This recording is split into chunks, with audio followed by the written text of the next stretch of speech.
নমস্কাৰ AN television চাই থকাৰ বাবে ধন্যবাদ। ষ্টুডিঅ'ত মই মীনাক্ষী শৰ্মা। বহুকেইটা গুৰুত্বপূৰ্ণ বাতৰিৰে আগবঢ়াইছোঁ আজিৰ প্ৰাইম নিউজ। প্ৰথমে চাওঁ আহক কেইবাটাও গুৰুত্বপূৰ্ণ বাতৰিয়ে আজি দখল কৰা শিৰোনাম। 7 দিন ধৰি কৃত্ৰিম বানত বুৰ গৈ থকা ডিব্ৰুগড়ত উপস্থিত আজি সমষ্টিটোৰ সাংসদ সৰ্বানন্দ সোণোৱাল। ডিব্ৰুগড়ত কৃত্ৰিম বানৰ কবলত পৰা শতাধিক বনাক্ৰান্ত লোকক খাদ্য বিতৰণ অসম জাতীয় পৰিষদৰ। কাজিৰঙাৰ 163টা বন শিবিৰ এতিয়া জলমগ্ন। 100 জন বনকৰ্মীক কাজিৰঙাত মোতায়েন কৰাৰ নিৰ্দেশ মুখ্যমন্ত্ৰী হিমন্ত বিশ্ব শৰ্মাৰ। বিগত 3 দিন ধৰি বানৰ কবলত দুলিয়াজান সমষ্টিৰ মহমাৰী অঞ্চল। এখন ত্ৰিপলৰ তলতে গৰু ছাগলীৰ সৈতে সহবাস গাঁওবাসী। এতিয়া বিতং বাতৰি। 7 দিন ধৰি কৃত্ৰিম বানত বুৰ গৈ থকা ডিব্ৰুগড়ত আজি উপস্থিত হৈছে সমষ্টিটোৰ সাংসদ সৰ্বানন্দ সোণোৱাল। প্ৰথমে তেওঁ মাইজানত উপস্থিত হোৱাৰ পাছতে ডিব্ৰুগড়ৰ এছ ৰোড থানা চাৰিআলিত উপস্থিত হৈ সংবাদ মাধ্যমৰ আগত কৃত্ৰিম বান সমাধানৰ পৰৱৰ্তী পৰিকল্পনাৰ কথা উল্লেখ কৰে।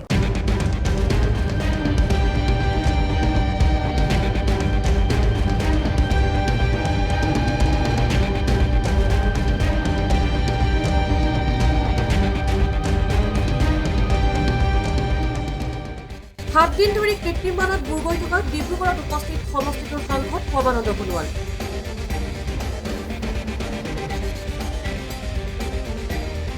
প্ৰথমে তেওঁ মাইজানত উপস্থিত হোৱাৰ পাছত মহানগৰৰ এছ ৰোড, তাৰ পাছত থানা চাৰিআলিত উপস্থিত হয়।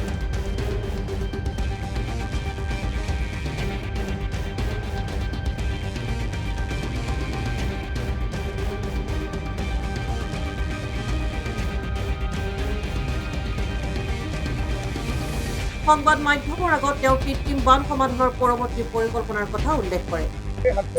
ডিব্ৰুগড় এইটো এটা বহুত ডাঙৰ এটা সমস্যা হিচাপে দেখা দিছে।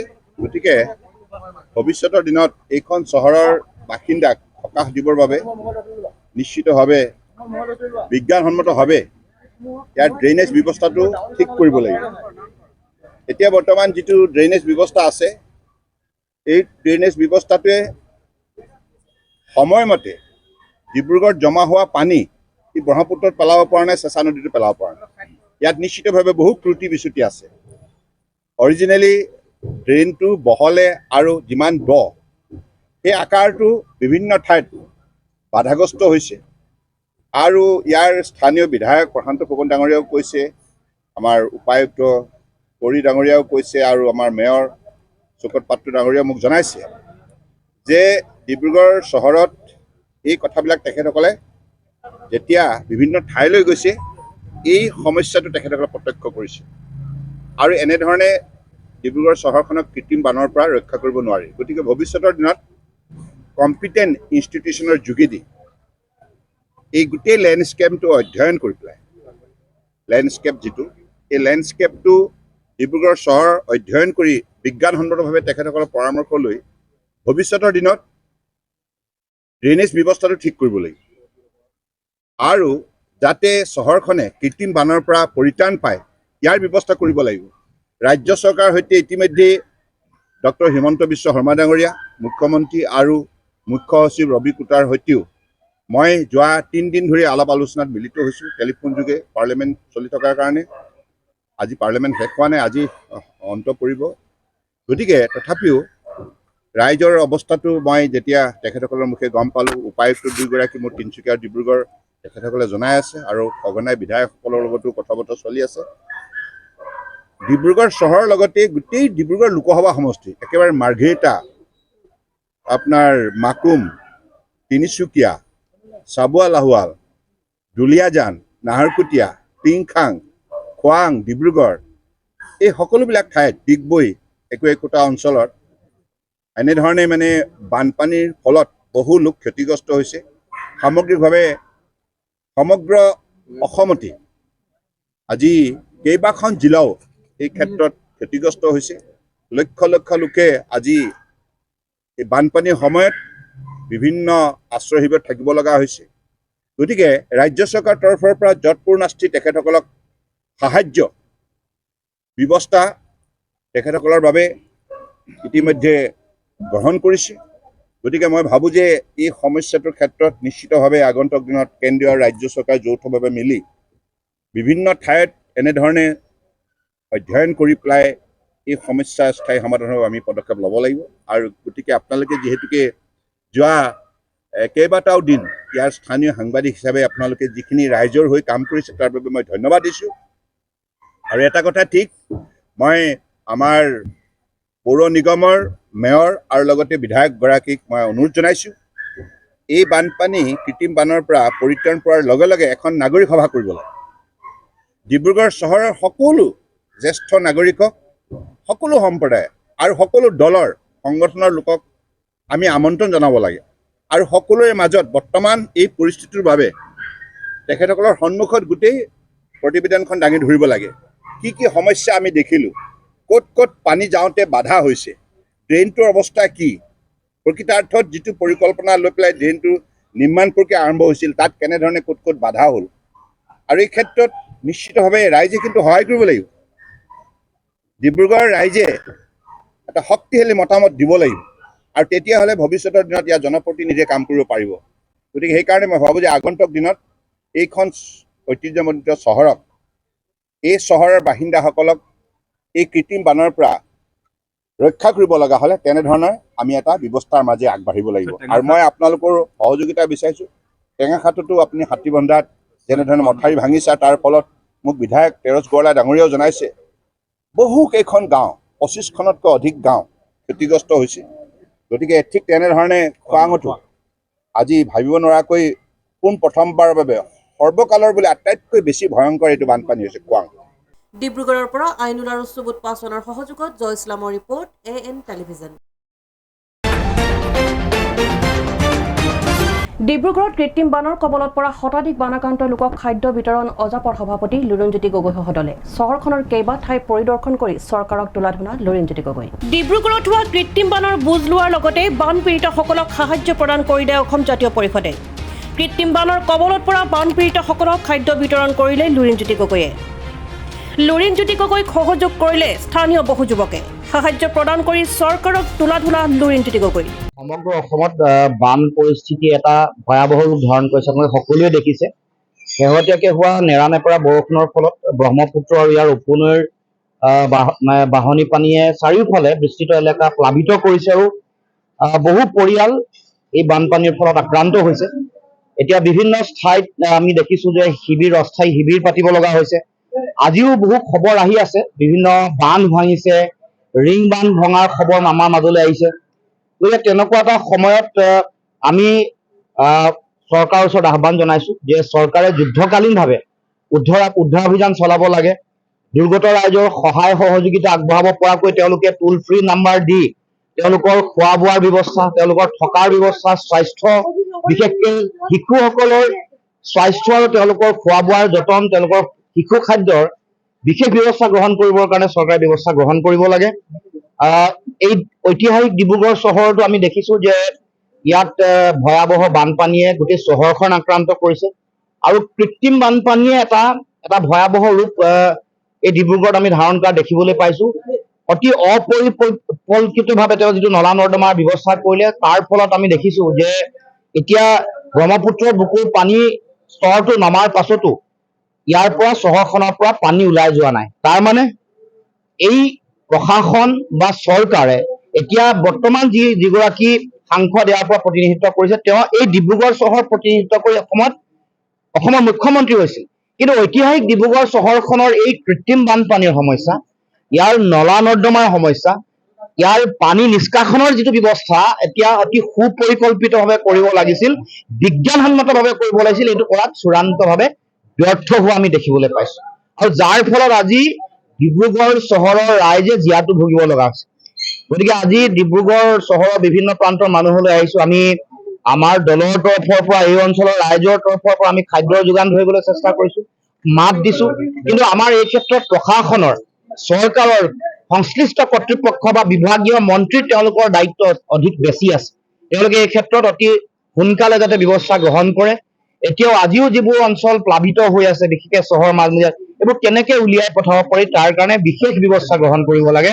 আৰু দেখিবলৈ পাইছোঁ যে বিভিন্ন মন্ত্ৰী বিধায়কে কিছুমান এনেকুৱা বক্তব্য আগবঢ়াইছে দুখৰ দিনত, যিবোৰ বক্তব্য আচলতে বানপীড়িত ৰাইজৰ মনত দুখ দিছে। তেওঁলোকৰ কাষত থিয় নিদি এনেকুৱা ধৰণৰ পাতল টুলুঙা মন্তব্যই গোটেই পৰিৱেশটো বেয়া কৰিবলৈ চেষ্টা কৰিছে। গতিকে মুখ্যমন্ত্ৰীকো আহ্বান জনাইছো, এনেকুৱা ধৰণৰ বিধায়ক মন্ত্ৰী তেওঁলোকৰ কথা বতৰাক যাতে নাকি লগাব লাগে আৰু তেওঁলোকক নিৰ্দেশ দিব লাগে যে ৰাইজৰ কাষত থিয় হওক। মই আজি এই মুহূৰ্তত আমাৰ অসম জাতীয় পৰিষদৰ সকলো নেতা কৰ্মকৰ্তাক মই আহ্বান জনাইছো, প্ৰতিখন জিলাৰ যিসকল কেন্দ্ৰীয় সমিতিৰ নেতা আছে তেওঁলোকে সকলো অঞ্চলত যিমানবোৰ বানপানী হৈছে সেই অঞ্চলসমূহলৈ যাওক, মানুহৰ ওচৰত থিয় হওক, সহায় সহযোগিতা কৰক।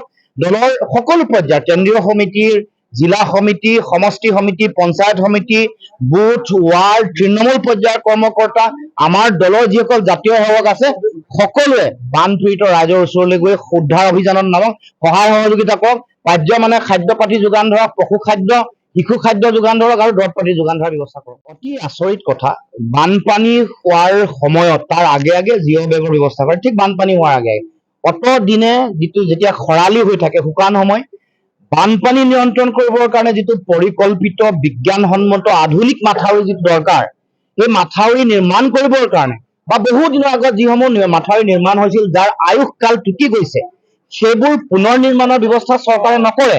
কাৰণ মূল কথাটো ইয়াৰ লগত জড়িত হৈ থকা কমিশ্যনৰ কথাটো। যেতিয়া বানপানী আহে, বানপানী অহাৰ সময় হয়, তেতিয়া তেওঁলোকৰ প্ৰয়োজনীয় যিটো কাম নকৰি জিঅ' বেগ পেলাই তাৰ পৰা বিভিন্ন ধৰণৰ কম জিঅ' বেগ পেলাই বহু জিঅ' বেগৰ তেওঁলোকে সংখ্যা দেখুৱাই ইয়াৰ পৰা কম টকা পইচা লয়, ঠিকাদাৰসকলে লাভ হয়। এতিয়া বানপানী, গৰাখহনীয়াৰ সমস্যা, মাথাউৰি এইবোৰ তেওঁলোকৰ কাৰণে ক্ষিৰতি গায়, চৰকাৰৰ কাৰণে, বিভাগীয় মন্ত্ৰীৰ কাৰণে।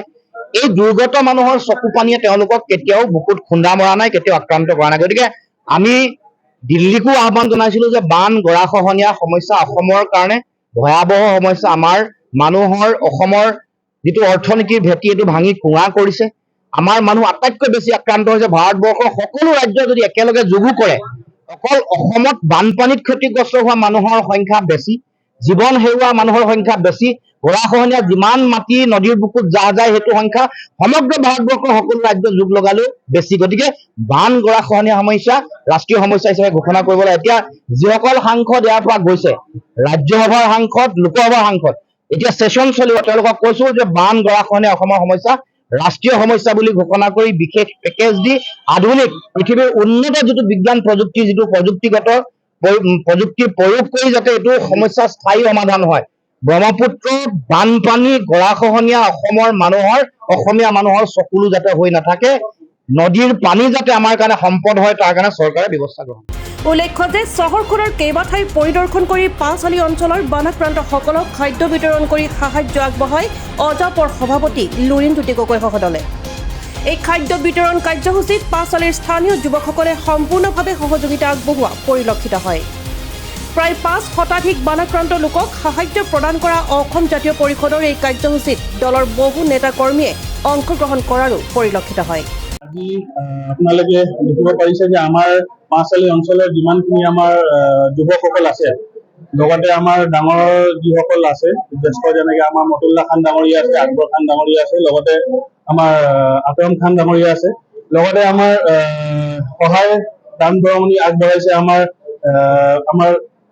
অসম প্ৰদেশ যুৱ কংগ্ৰেছ কমিটিৰ সাধাৰণ সম্পাদক প্ৰাঞ্জল ঘাটৰ ডাঙৰীয়া, লগতে আমাৰ ডিব্ৰুগড় জিলা কংগ্ৰেছৰ সাধাৰণ সম্পাদক ৰাজকুমাৰ নীলমণি ডাঙৰীয়া আমাক বহুতখিনি সহায় সহযোগিতা কৰিছে। আৰু আমি আজি ৰাতিপুৱাৰ পৰা আমাৰ দাঁতি কাষৰীয়া অঞ্চল যিখিনি আছে, পাঁচআলি হওক, পাঁচআলি লগতে আমাৰ লোহাপতি পথাৰ, তাৰ পৰা বাবুআলিলৈ আছে, যিখিনি বান পীড়িত যিসকল লোক আছে তেওঁলোকক আমি যিমানখিনি পাৰো আমাৰ যুৱকসকলে আমি খাদ্য আগবঢ়াইছো। আমাৰ জাতিৰ ধন ভাঙি আমাৰ সকলো যুৱকসকলে মিলি আমি যিমানখিনি পাৰো আমি খাদ্য আগবঢ়াইছো। আৰু আজি ৰাতিপুৱা আমি বাবুআলি অঞ্চলৰ যিখিনি আছে দুপৰীয়া সময়ত তেওঁলোকক খাদ্য যোগান ধৰিলো। আৰু এতিয়া ৰাতিৰ কাৰণে আপোনালোকে দেখিব পাৰিব, আমি ৰাতি আমাৰ লোহাপতি পথাৰৰ ভিতৰত যিসকল বান আক্ৰান্ত লোকসকল আছে তেওঁলোকৰ আগত আমি খানাৰ যোগান ধৰিম। আৰু অহা কাইলৈৰ পৰা আজিৰ পৰা আমাৰ এইখিনি প্ৰচেষ্টা আগবঢ়াইছো। আৰু অহা কাইলৈলৈকে যেতিয়ালৈকে আমাৰ লোকসকল যাতে বানত আক্ৰান্ত লোকসকলে যাতে ৰেহাই নাপায়, তেতিয়ালৈকে আমি এই প্ৰচেষ্টা আগবঢ়াম। কিন্তু আৰু এটা বস্তু আমি দেখিবলৈ পাইছো, আমাৰ কিন্তু বিধায়ক ডাঙৰীয়া হওক বা আন যিসকল বিজেপিৰ ডাঙৰ ডাঙৰ মন্ত্ৰী MLA আছে, তেওঁলোকৰ ফালৰ পৰা আমি কোনো সহায় সহযোগিতা পোৱা নাইকিয়া। তেওঁলোকক আমি অনুৰোধ জনাও যাতে আমাৰ পাঁচআলি অঞ্চল, লোহাপতি অঞ্চল বা বাবুআলি হওক বা আৰু গেৰেম বজাৰ বা ডিব্ৰুগড়ৰ ভিতৰত যিসকল বান আক্ৰান্ত লোক আছে তেওঁলোকৰ কাষত যাতে থিয় দিয়ে আৰু যিটো নলা নৰ্দমা যিটো আপোনাৰ ড্ৰেনেজ ইনপ্ৰপাৰ ড্ৰেনেজ চিষ্টেম যিটো বনালে তাৰ দায়ী আজি কোন হ'ব সেই ইনপ্ৰপাৰ ড্ৰেনেজ চিষ্টেমৰ কাৰণে আজি আমাৰ ডিব্ৰুগড়ৰ গোটেই অঞ্চলৰ মানুহখিনি আজি এই ভুক্তভোগী হৈছে। ডিব্ৰুগড়ৰ পৰা জয়ৰ সহযোগত আইনুল আহমেদৰ ৰিপৰ্ট AN টেলিভিজন। আহিছো পৰৱৰ্তী বাতৰিলৈ। দুলীয়াজান সমষ্টিৰ অন্তৰ্গত হাতীবন্ধা পঞ্চায়তৰ ঘুমতাল অঞ্চলত দিহিং নদীৰ বাঢ়নী পানীয়ে ভাঙিলে মথাউৰি। ফলত অঞ্চলটোৰ 200 ঘৰ পৰিয়ালৰ মাজত এতিয়া হাহাকাৰ পৰিস্থিতি। ইতিমধ্যে পানীৰ মাজত আবদ্ধ হৈ থকা অৰ্ধ শতাধিক পৰিয়ালক SDRF বাহিনীৰ 3খনকৈ যন্ত্ৰচালিত নাৱেৰে উদ্ধাৰ কাৰ্য অব্যাহত ৰাখিছে। দুলীয়াজান সমষ্টিৰ অন্তৰ্গত হাতীবন্ধা পঞ্চায়তৰ ঘুমতাল অঞ্চলত দিহিং নদীৰ বাঢ়নী পানীয়ে ভাঙিলে মথাউৰি। মঙলবাৰে দুপৰীয়া ভাঙিল মথাউৰিটো।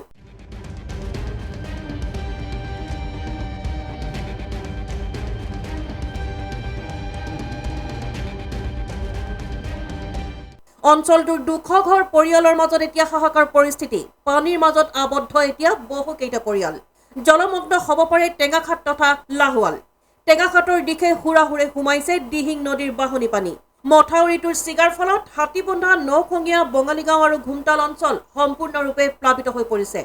ইতিমধ্যে পানীৰ মাজত আবদ্ধ হৈ থকা অৰ্ধ শতাধিক পৰিয়ালক SDRF বাহিনীৰ 3খনকৈ যন্ত্ৰচালিত নাৱেৰে উদ্ধাৰ কাৰ্য অব্যাহত ৰাখিছে।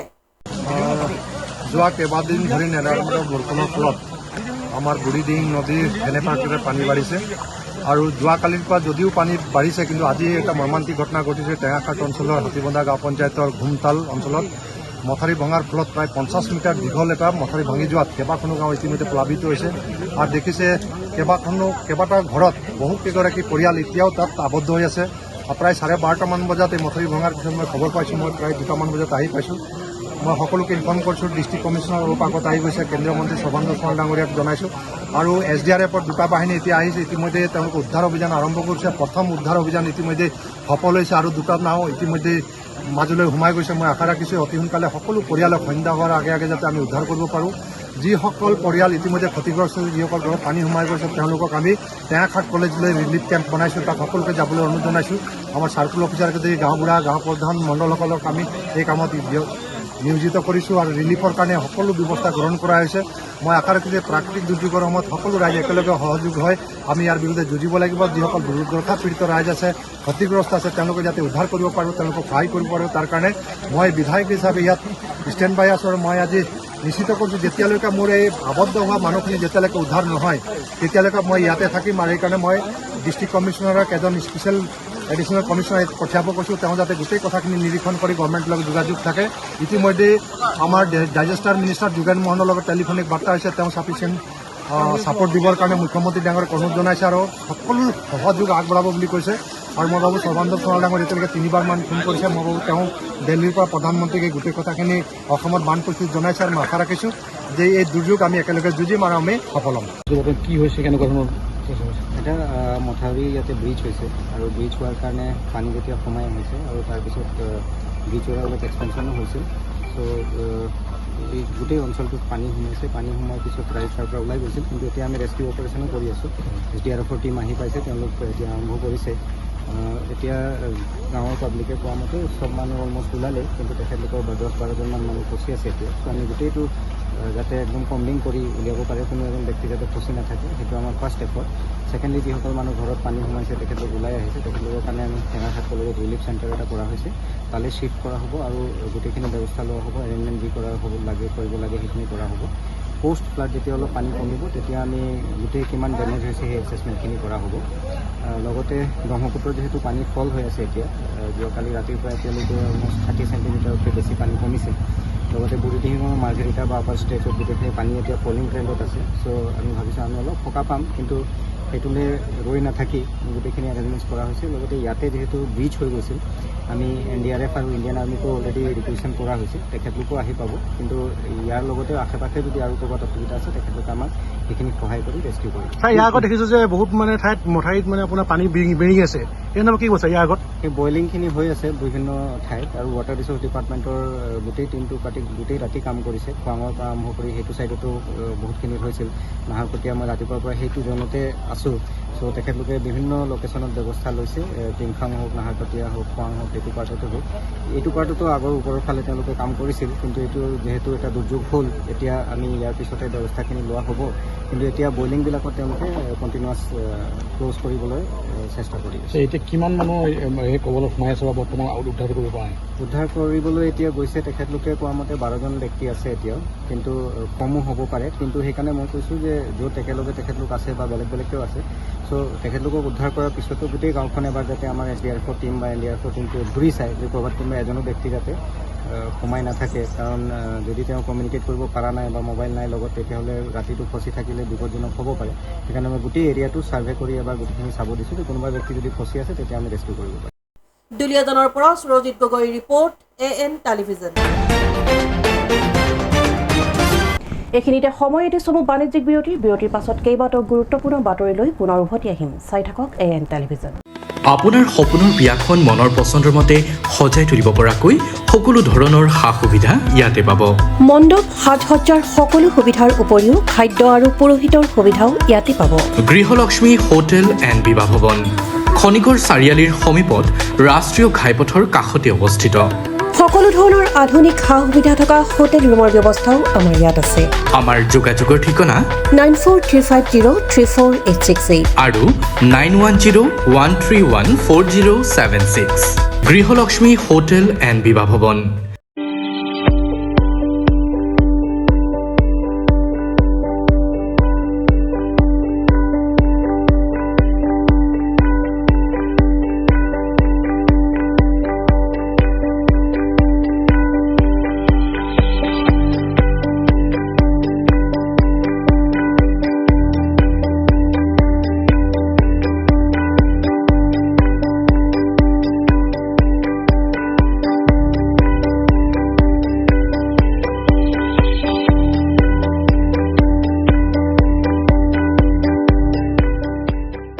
বিৰতিৰ পাছত উভতি আহিছো পুনৰ বাতৰিৰ মাজলৈ। বিগত 3টা দিন ধৰি বুঢ়ীদিহিং নৈ বাঢ়নি পানীত ডুব গৈছে দুলীয়াজান সমষ্টিৰ অন্তৰ্গত 2 নং মহমাৰী অঞ্চল।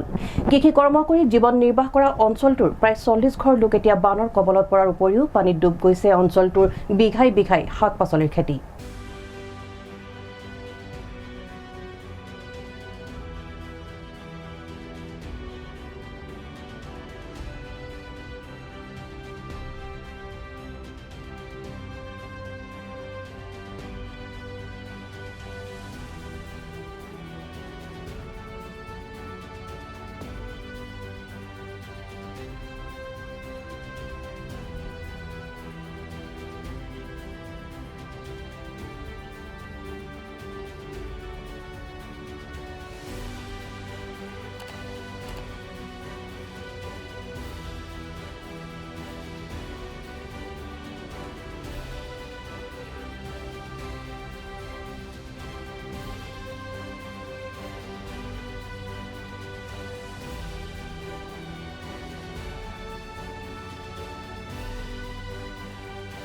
বিগত 3টা দিন ধৰি বানত ডুব গৈছে দুলীয়াজান সমষ্টিৰ অন্তৰ্গত 2 নং মহমাৰী অঞ্চল। কৃষি কৰ্ম কৰি জীৱন নিৰ্বাহ কৰা অঞ্চলটোৰ প্ৰায় 40 ঘৰ লোক বানৰ কবলত পৰিছে। বুঢ়ীদিহিং নৈ বাঢ়নি পানীত ডুব গৈছে অঞ্চলটোৰ ঘৰবাৰীৰ লগতে বিঘাই বিঘাই শাক পাচলিৰ খেতি। অঞ্চলটোৰ ৰাইজৰ একমাত্ৰ আশ্ৰয়স্থল কাষতে থকা মথাউৰিটো। মথাউৰিৰ ওপৰতে এখন ত্ৰিপালৰ তলত গৰু ছাগলীৰ সৈতে সহবাস কৰিবলগীয়া হৈছে। এতিয়াও পানীৰ তলতে ঘৰ দুৱাৰ, 4চকীয়া দুচকীয়া বাহন। বানপানীৰ লগত মোকাবিলা কৰিবলৈ এখন নাও নাই অঞ্চলটোৰ ৰাইজৰ। বানাক্ৰান্ত ৰাইজে প্ৰশাসনক এখন নাৱৰ ব্যৱস্থা কৰিবলৈ অনুৰোধ জনাইছে। বহুদিনৰ পৰা মই পানীৰ সংখ্যাটো কম পাইছোঁ। আজি 10 বছৰমান হ'ল। 10 বছৰৰ ভিতৰত এই বছৰ পানী হৈছে। তাতে মোৰ বহুত ক্ষতি হৈছে। ঘৰটো নতুনকৈ বনালোঁ, 5 পইচা নাই, বহুত দুখীয়া মানুহ মই। যেনে তেনেকৈ ঘৰটো ঠিক ঠাক কৰিলোঁ। 6 মাহ নাই হওঁতে আকৌ বানপানী আহি ঘৰৰ ভিতৰত প্ৰৱেশ কৰিছে। গাঁওখনৰ নাম 2 নম্বৰ মহমাৰী। 2 নম্বৰ মহমাৰী, দুলীয়াজান সমষ্টি দুলীয়াজান। গৰু ছাগলী মোৰ তেনেকৈ নাই, আছে আৰু 2-3টামান। দেওবাৰ পাই ইয়াত আপোনাৰ গা চা ভাল নহয়? গাটো এনে বৰ ভাল নাই। কি হ'ল আপুনি ইয়াত থাকিবলগীয়া কি হৈছে? মথাউৰিৰ ওপৰত এই মথাউৰি ঘৰ ডুবি যায়, ঘৰৰ সৰ্বস্ব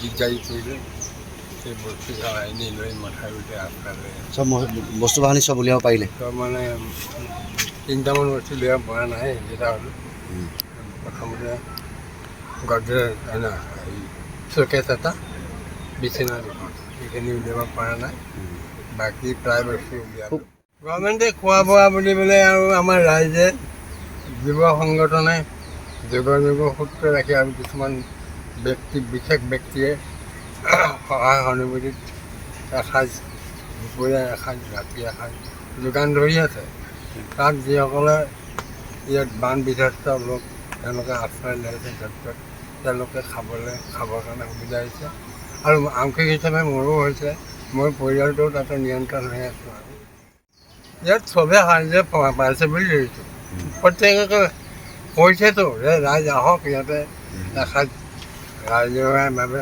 যোগান ধৰিছে প্ৰত্যেকে ল'ব পাৰে তাত বিনিময়ত কোনোবা হয়তো নিজৰ ইচ্ছামতে ইচ্ছাকৃতভাৱে যোৱা নাই তাত কোনো ক'বলগীয়া নাই কিন্তু প্ৰত্যেকে এই কথা এষাৰ এই 3 দিন হ'ল কিমান ঘৰ মানুহ হেৰি আমাৰ 40 ঘৰ নৈ কিনাৰ এলেকাত 40 ঘৰমান আছে গোটেই বানগ্ৰস্ত খেতিয়ক মানুহ আমাৰ সম্পূৰ্ণ খেতি বাতি চব নষ্ট হৈ গ'ল আমি চৰকাৰৰ পৰা একো সাহায্য নাপালোঁ ঘৰ দুৱাৰ পানী তলত সম্পূৰ্ণ পানী তলত আমি এই দুদিনে আমি কম পানী থাকোঁতে ঘৰতে আছিলোঁ যিহেতু ঘৰত বেছি পানী হৈ গ'ল আমি বাহিৰলৈ ওলাই আহিছোঁ মঠাইলৈ ওলাই আহিছোঁ গতিকে আমি বান বিধ্বস্ত হিচাপে আমি চৰকাৰৰ পৰা একো সাহায্য নাপালোঁ আৰু যিহেতু সঁচা কথা এটা কৈ দিছোঁ অলপ আগত ঘটনা এটা ঘটি গৈছে চক ইয়াত ত্ৰিপাল বিলাইছিলে ত্ৰিপাল দিলে ত্ৰিপাল কি কৰিলে চক মঠাইলৈ মানুহ আহিলে যে বান বিধ্বস্ত হ'ব আৰু এই ওখ জেগাত ক'ৰবাত যদি মাজত ফচি আছে তেওঁ কি বান বিধ্বস্ত নহ'ব নেকি গতিকে আমাক স্বাৰ্থপৰ কৰিলে কেইঘৰ মানুহক আমাক ত্ৰিপাল নিদিলে এখন আমি যেনেকৈ হ'লে আমি আছোঁ আমাৰ তাত ফচি আছোঁ আমি তাত আমাক উলিয়াই অনা ব্যৱস্থাটো কোনো নকৰে সেইটো আমি ক'বলৈ নাযাওঁ তাৰপিছতো আপুনি তেওঁবিলাক কি কয় লগত গাঁওবোৰ আছে আমাৰ 2জনমান আমাৰ ব্যক্তি আছে গাঁৱত তেওঁবিলাকে মানুহ চাই ব্যক্তি চাই তেওঁলোকে মন নিজৰ পচন্দৰ ব্যক্তি চাই তেওঁবিলাকে বস্তু বিলাই দিয়ে গতিকে চৰকাৰৰ পৰা যদি কিবা সাহায্য পাওঁ অলপ সুবিধা কৰি দিয়ক আমাক যে আমি এইখিনি কৃষকৰ গোটেই কৃষক মানুহ যিখিনি আমাৰ এইখিনি বিধ্বস্ত হৈছে সকলো কৃষক ইয়াত চাকৰিয়াল নাই গতিকে আমাৰ এতিয়া খেতি বাতি সম্পূৰ্ণ নষ্ট আমি তাৰপিছত কি খাম আমাক যদি কিবা এটা সকাহ কৰি দিয়ে কিবা এটা ব্যৱস্থা কৰি দিয়ে আমি চৰকাৰক অনুৰোধ কৰিছোঁ আমাৰ ফালৰ পৰা ইয়াকে কৰিছোঁ দুলীয়াজানৰ পৰা Surajit Gogoi report AN television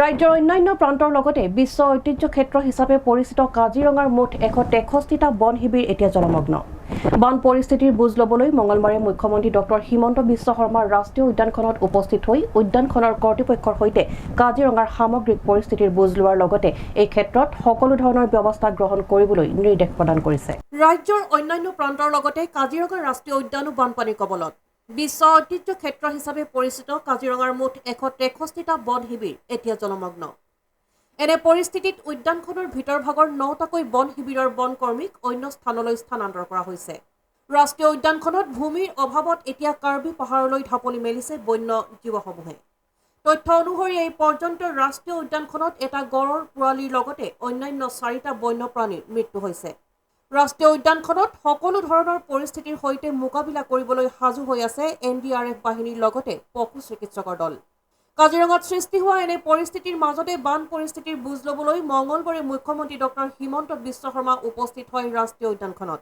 ৰাষ্ট্ৰীয় উদ্যানখনৰ কৰ্তৃপক্ষৰ সৈতে তেওঁ কাজিৰঙাৰ সামগ্ৰিক পৰিস্থিতিৰ বুজ লোৱাৰ লগতে এই ক্ষেত্ৰত সকলো ধৰণৰ ব্যৱস্থা গ্ৰহণ কৰিবলৈ নিৰ্দেশ প্ৰদান কৰিছে ইফালে পূৰ্বতকৈ পৰিস্থিতি অধিক জটিল হৈ পৰাত দেৰগাঁৱত প্ৰশিক্ষণৰত 100জন বনকৰ্মীক কাজিৰঙাত মোতায়েন কৰাৰ সিদ্ধান্ত গ্ৰহণ কৰাৰ কথা জানিবলৈ দিছে তেওঁ বানপানীৰ বাবে কাৰ্বি পাহাৰলৈ উঠি যোৱা বন্যপ্ৰাণীসমূহ পুনৰ যাতে সুকলমে ৰাষ্ট্ৰীয় উদ্যানখনলৈ উভতি আহিব পাৰে তাৰ ওপৰত দৃষ্টি ৰাখিবলৈ সকলোকে আহ্বান জনাইছে আনহাতে কাজিৰঙাৰ বৰ্তমানৰ পৰিস্থিতিৰ প্ৰতি দৃষ্টি ৰাখি বন বিভাগে 37 নং ৰাষ্ট্ৰীয় ঘাইপথত টাইম কাৰ্ডৰ বিকল্প ব্যৱস্থা গ্ৰহণ কৰিছে ৰাষ্ট্ৰীয় পথটো অতিক্ৰম কৰি কাৰ্বি পাহাৰলৈ গতি কৰা বন্যপ্ৰাণীৰ নিৰাপত্তাৰ বাবে পথটোৰে চলাচল কৰা বাহনক আৰক্ষী প্ৰশাসনৰ সহযোগত এস্কৰ্ট বাহনে নিৰ্দিষ্ট গতিত কনভয় কৰি কৰিডৰ এলেকা পাৰ কৰাৰ সিদ্ধান্ত লৈছে ইতিমধ্যে এই ব্যৱস্থা কাৰ্যকৰী হৈছে আৰু ই ফলপ্ৰসূ হোৱা বুলি জানিবলৈ পোৱা গৈছে নিউজ ডেস্ক AN টেলিভিজন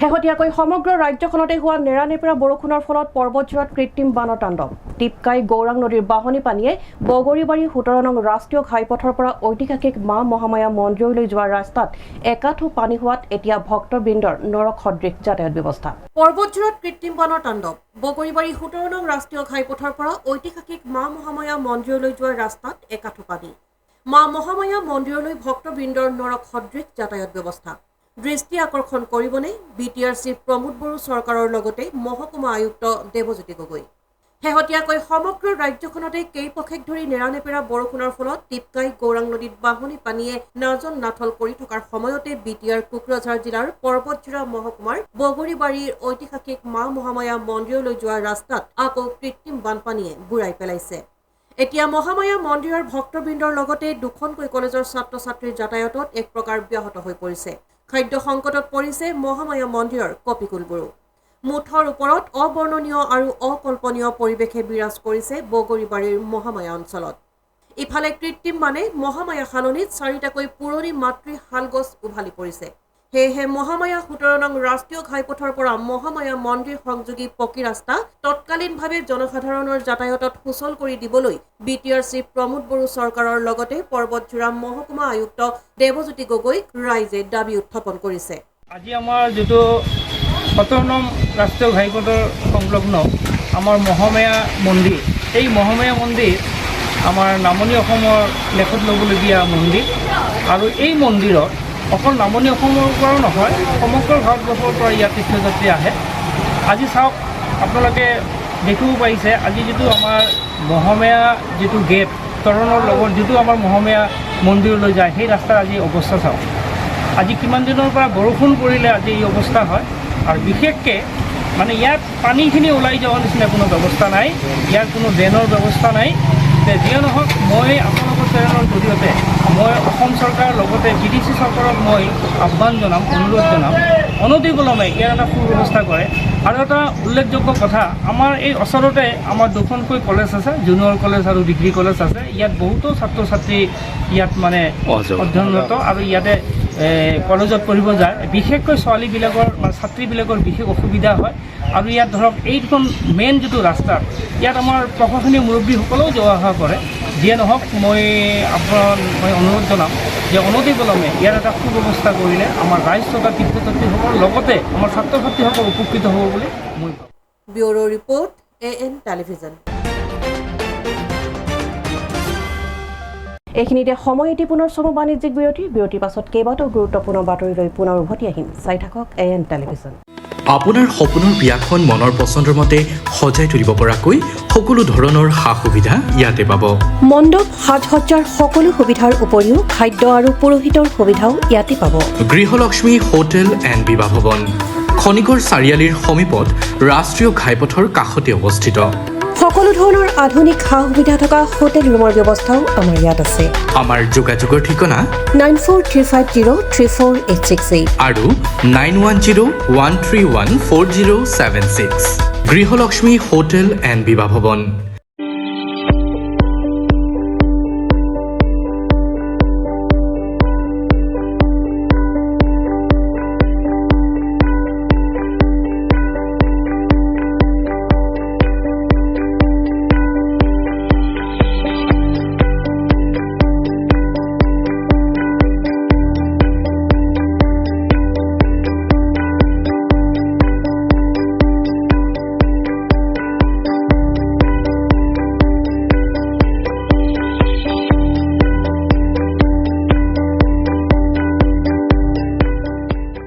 বিৰতিৰ পাছত উভতি আহিছো পুনৰ বাতৰিৰ মাজলৈ নগাঁও জিলাৰ কচুৱাৰ পশ্চিম ৰজাআলি বঙালী বস্তিলৈ যোৱা একমাত্ৰ পথছোৱাত এজাক বৰষুণৰ ফলত সৃষ্টি হোৱা একাঠুৰ পৰ্যন্ত বোকাত যাতায়াতৰ ক্ষেত্ৰত জমৰ যাতনা ভোগ কৰিবলগীয়া হৈছে স্থানীয় লোকসকলে আগন্তুক পঞ্চায়ত নিৰ্বাচনৰ আগত পথছোৱাৰ কাম বিভাগীয় কৰ্তৃপক্ষই হাতত নললে ভোট বৰ্জনৰ হুংকাৰ প্ৰদান কৰিছে স্থানীয় ৰাইজে নগাঁও জিলাৰ কচুৱাৰ পশ্চিম ৰজাআলি বঙালী বস্তিলৈ যোৱা একমাত্ৰ পথছোৱাত স্থানীয় ৰাইজ ওলাই আহি এক অভিনৱ প্ৰতিবাদ সাব্যস্ত কৰে এজাক বৰষুণৰ ফলত পথছোৱাত হয় একাঠু পৰ্যন্ত বোকা যাতায়াতৰ ক্ষেত্ৰত জমৰ যাতনা ভোগ কৰিবলগীয়া হয় স্থানীয় লোকসকলে পশ্চিম ৰজাআলি বঙালী বস্তিৰ এই পথছোৱাৰে নাযায় কোনো এম্বুলেন্স অথবা জৰুৰীকালীন সেৱাৰ বাহন যাৰ বাবে অতিষ্ঠ হৈ আজি পথছোৱাৰ ওপৰত মৈ মাৰি কঠীয়া ৰুই এক অভিনৱ প্ৰতিবাদ সাব্যস্ত কৰে ৰাইজে।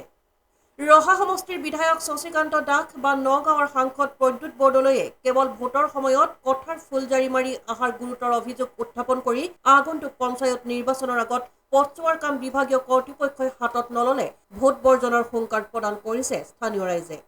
এতিয়া জনপ্ৰতিনিধি কিংবা বিভাগীয় কৰ্তৃপক্ষই কি ব্যৱস্থা লয় সেয়া সময়তহে লক্ষণীয় হ'ব।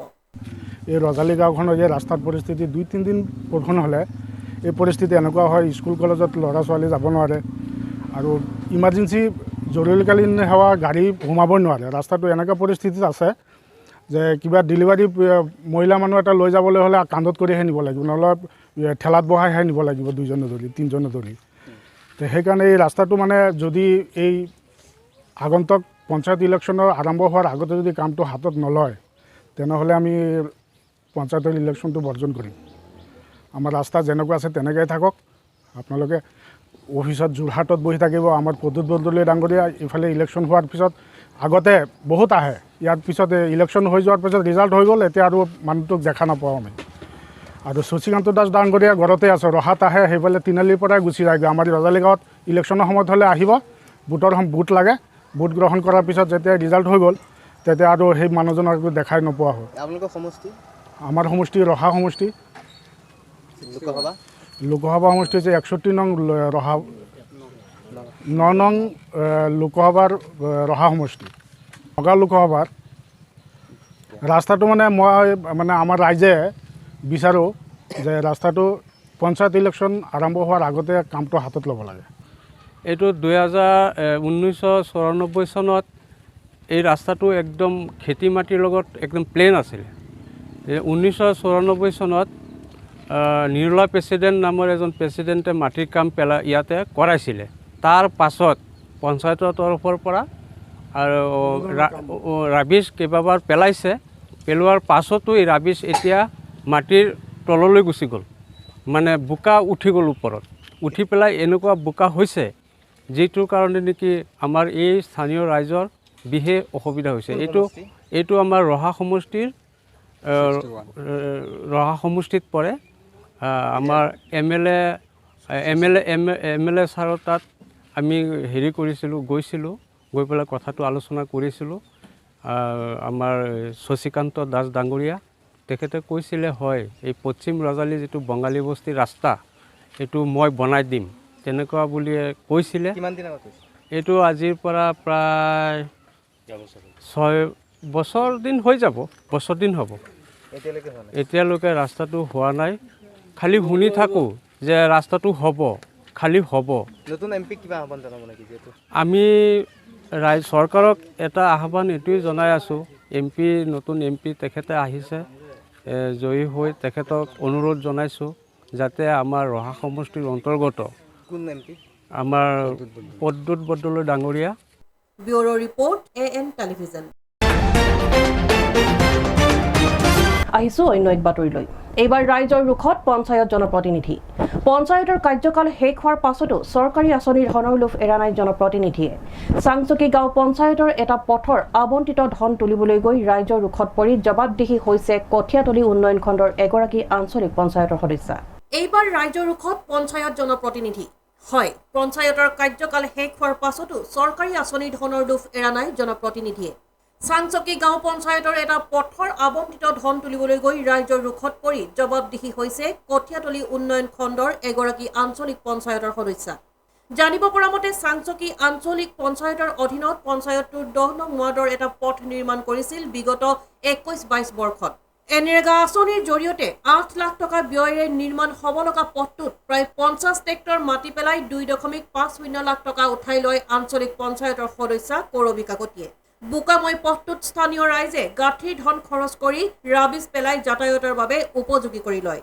কিন্তু পঞ্চায়তৰ কাৰ্যকাল শেষ হোৱাৰ পাছতো দেওবাৰে সন্ধ্যা পঞ্চায়তৰ GRSক লগত লৈ পথটোৰ অনাদায় হৈ থকা বাকী টকাসমূহ মুকলি কৰিবলৈ পথটোৰ ফটো সংগ্ৰহ কৰিব যাওঁতেই ৰাইজৰ ৰুখত পৰে আঞ্চলিক পঞ্চায়তৰ সদস্যা কৰবী কাকতি। পথটোৰ নিৰ্মাণ সম্পূৰ্ণ নকৰাকৈ চৰকাৰী ধন আত্মসাৎ কৰাৰ অভিযোগ তুলি ৰাইজে জবাবদিহি কৰে আঞ্চলিক পঞ্চায়তৰ সদস্যগৰাকীৰ লগতে GRS গৰাকীক। উল্লেখ্য যে কাম নকৰাকৈ কোনো কাৰণে চৰকাৰী ধন অপচয় হ'বলৈ নিদিয়ে স্থানীয় ৰাইজে। কেঁচা মাটি পেলাইছে, অলপহে অনা হৈছে। যে 2022 চনতে পেলাইছিল 2022 আৰু তাৰপিছত বানপানী আহিল, গোটেই বাইদেউকো এই আমাৰ APM মেম্বাৰকো জনোৱা হৈছে, কোনো তেখেতে নাহিলে। আৰু এতিয়া কিয় আহিছে তেওঁলোক? এতিয়া কিয় আহিছে? বিল উঠাবলৈ আনিছে। কেইবছৰ হ'ল মাটি পেলোৱা? 2022 আৰু এতিয়া 24 দুবছৰ হ'ল।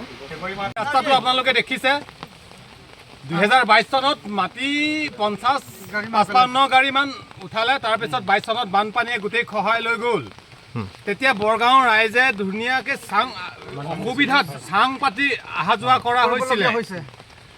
আৰু বৰ্তমান তেখেতসকলে 2.5 লাখমান টকা এনৰেগা হেৰিত উঠাই এতিয়া বাকী পইচাখিনি সিহঁতে কি কৰিলে? বাকী পইচাখিনি উঠাবলৈ এতিয়া 24ত তেখেতসকলে ফটো মাৰিবলৈ আহি পইচা উঠাব বিচাৰিছে। আমি ৰাইজে সেই পইচাটো উঠাবলৈ নিদিওঁ। আজি কোন কোন আহিছে? আজি আহিছিলে আমাৰ AP মেম্বাৰ আহিছিলে আৰু JRS আহিছিলে ফটো উঠাবলৈ। আমি তেখেতসকলক আমি ফটো উঠাবলৈ বাধা দিছোঁ। আৰু গাঁও চাংচকী গাঁও পঞ্চায়তৰ আণ্ডাৰত যিখিনি ধৰি লওক বৰগাঁও 10 নম্বৰ ৱাৰ্ড 2022 চনৰ পৰা আমি বহুত ভুক্তভোগী, আমি বহুত কষ্টত এই ৰাস্তাত অহা যোৱা কৰি আছিলোঁ। সেয়েহে আমি তেখেতসকলক আমি ফটো উঠাবলৈ দিয়া নাই। 2022 চনৰ স্কিম এতিয়া আমি 24ত তেখেতসকলক পইচা উঠাবলৈ দিয়া নাই, উঠাবলৈ নিদিওঁ। Bureau report AN television. আজিৰ শেষৰটো বাতৰি। বৃহত্তৰ সাপেখাতী অঞ্চলৰ লগতে কেইবাখনো চাহ বাগিচাৰ জনসাধাৰণৰ চিকিৎসা সেৱা আগবঢ়াই অহা সাপেখাতী খণ্ডৰ প্ৰাথমিক স্বাস্থ্য কেন্দ্ৰত সৰ্পদংশন ব্যৱস্থাপনা ইউনিটৰ মঙলবাৰে শুভাৰম্ভ কৰাৰ লগতে আশা কৰ্মীসকলৰ সৈতে সৰ্পদংশনৰ এখনি সজাগতা সভা অনুষ্ঠিত কৰা হয়। মঙলবাৰে চৰাইদেউ জিলাৰ সাপেখাতী খণ্ডৰ প্ৰাথমিক স্বাস্থ্য কেন্দ্ৰত সৰ্পদংশন ব্যৱস্থাপনা ইউনিটৰ শুভাৰম্ভ কৰে জিলাখনৰ অতিৰিক্ত আয়ুক্ত সোণকৃষ্ণ ঘৰফলীয়াই।